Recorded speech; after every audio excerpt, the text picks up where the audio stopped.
Instead of saying it started growing very fast or it increased quickly over time, use just one word, burgeon. The word burgeon means to grow quickly and strongly, especially in a short time. So it is not just slow or simple growth. It means something is expanding rapidly and becoming much bigger in a noticeable way. We pronounce it like Burgeon. Say it like Burgeon.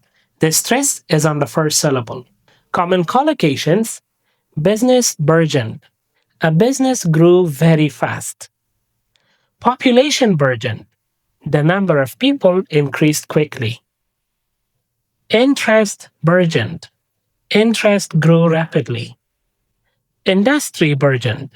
An industry developed fast.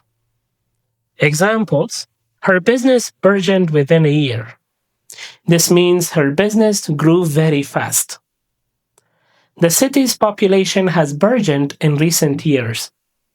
This means the number of people increased quickly. Interest in online learning has burgeoned. This means interest grew quickly.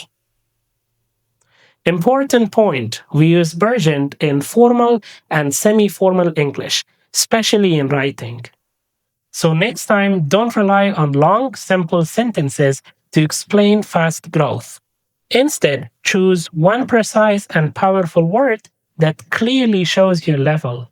Say burgeoned and express the idea in a smarter and more advanced way.